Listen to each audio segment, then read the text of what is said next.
Muito bem, nós vamos tentar entender um pouquinho nessa nossa aula, né, a respeito da inclinação, né, lá do nosso modelo ISLM. Na nossa aula passada nós estávamos falando um pouquinho para você a respeito da configuração, né, do ISLM juntos agora, e vamos tentar entender então agora na nossa aula um pouquinho a respeito da sua inclinação. Vamos dar uma olhada para lá. Muito bem, né? Quando nós falamos a respeito da inclinação, né, da curva IS, eu quero te lembrar que a inclinação desta curva depende essencialmente de dois fatores. Quais sejam eles? Primeiro, a sensibilidade do investimento em relação à taxa de juros, que nós já tivemos oportunidade de falar aqui, que na verdade, se nós temos uma taxa de juros mais elevada, a tendência é que eu tenha um menor investimento.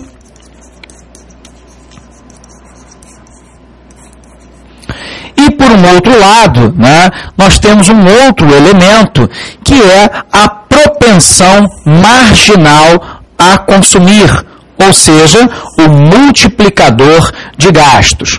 Muito bem, vamos tentar entender essa história então. Nós sabemos que quanto maior a elasticidade do investimento em relação à taxa de juros, mais horizontal será a curva IS, ou seja, menor será a sua inclinação. Vamos lembrar com você, né? Se nós estamos falando de elasticidade, nós estamos falando, na verdade, da sua sensibilidade, ou seja, né, da variação percentual do investimento, dado, né, uma variação percentual, né, da taxa de juros. Nós sabemos, né, que se a taxa de investimento for elástica, significa dizer que ela é maior do que 1.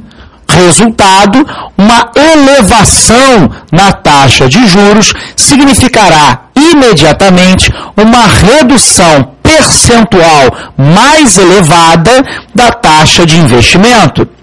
Ora, sabemos assim que quanto maior o multiplicador, maior será o impacto sobre a renda de variações nas taxas de juros, ou seja, menor será a inclinação IS, mais horizontal ela será.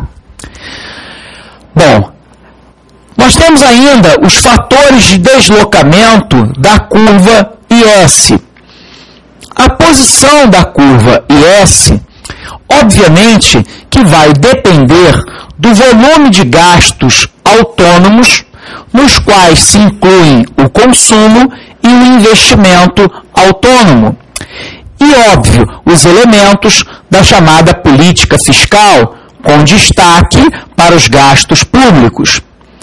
Quanto maior a despesa autônoma, e, portanto, nós estamos falando que quanto maior, né, o volume dos gastos autônomos, que incluem o consumo e o investimento, mais para a direita se localizará a curva IS.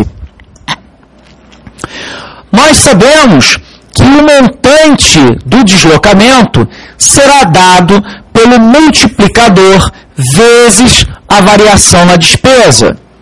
Ou seja, dado o nível de taxa de juros, o deslocamento da demanda, renda, será determinado como no modelo keynesiano simples. Por isso a importância de que você revise, né, lá a nossa aula de macroeconomia keynesiana. Curva LM, equilíbrio no mercado monetário.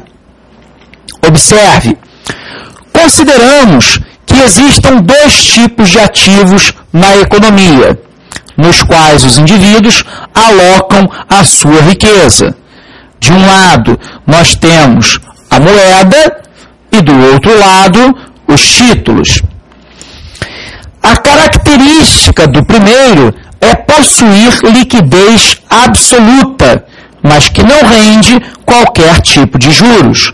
Observe que, na verdade, quando eu tenho uma grande presença de moeda, a minha liquidez é absoluta, o que significa dizer que não há qualquer custo para que esta moeda se transforme, né, na demanda, tudo bem, por qualquer tipo de produto ou de serviço que seja.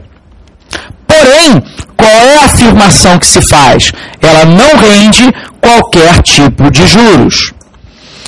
Já os títulos, nós sabemos que rendem juros, mas possuem uma liquidez inferior à da moeda, exatamente porque nós teremos um custo, tudo bem, para transformar esse título em moeda e de moeda para a aquisição dos mais diversos bens e serviços demandados.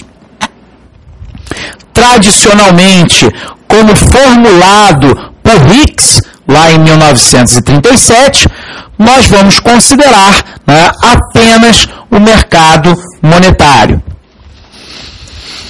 Assim sendo, no mercado monetário, nós vamos poder observar que o Banco Central possui instrumentos para controlar a oferta de moeda. Assim, consideraremos a oferta da moeda como uma variável determinada exogenamente por decisão da autoridade monetária.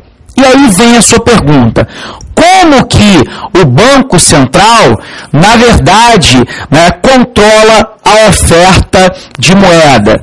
Nós sabemos que ele poderá, por exemplo, aumentar a taxa de redesconto e, por um outro lado, ele também poderá elevar, né, a taxa, né, de compulsório. Se, na verdade, eu aumento a taxa de redesconto, aumento a taxa de compulsório e aumento a taxa de juros básicas da economia, a tendência é de que haja uma menor quantidade de oferta, né, de oferta de moeda, dentro do mercado. Lembrando assim, né, que a demanda de moeda são apresentadas duas razões para a coletividade demandar, ou seja, reter moeda. O primeiro é motivo de transação, ou seja, na verdade está se realizando a compra de bens e de serviços, e o segundo motivo seria o portfólio, né, de investimentos que, de maneira geral, a coletividade realiza. Então, sendo assim, o motivo transação, a demanda de moeda é diretamente relacionada ao nível de renda da economia. Quanto maior o nível do produto, maior será o volume necessário de moeda para a realização das transações. Assim, maior a quantidade de moeda requerida, demandada pela coletividade para realizá-las. Dessa forma, a demanda de uma moeda aumenta conforme aumenta a renda. O motivo portfólio. O indivíduo, ao tomar a decisão de como alocar a sua riqueza, compara diferencial da rentabilidade entre os diferentes ativos. Resultado, se na verdade ele deve aplicar a sua quantidade de moeda neste ou naquele investimento, dado a possibilidade de um retorno financeiro, que nesse caso será medido pelos juros, nível de juros praticados. Ora, nós podemos analisar assim o mercado monetário. Desconsiderando a existência da inflação, o retorno real da moeda é zero, enquanto o dos títulos é a taxa de juros que esses rendem. Dessa forma, a taxa de juros corresponde ao custo de oportunidade de se reter a moeda. Ou seja, a segunda melhor alternativa possível que eu teria para essa moeda, excetuando-se o consumo. Resultado, nós vamos poder perceber então que a demanda por moeda diminui conforme aumenta a taxa de juros e que a demanda de moeda é como a de um bem normal qualquer, ou seja, varia inversamente ao preço e diretamente com a renda. Então vamos lá. Se na verdade nós temos um aumento da renda, a tendência é de que a quantidade demandada por moeda se eleve. Porém, nós sabemos que ela é inversamente em relação ao preço, ou seja, se nós tivermos um aumento da taxa de juros na economia, a tendência é que a quantidade demandada por moeda caia. Assim, nós temos uma tradução disso que nós acabamos de dizer.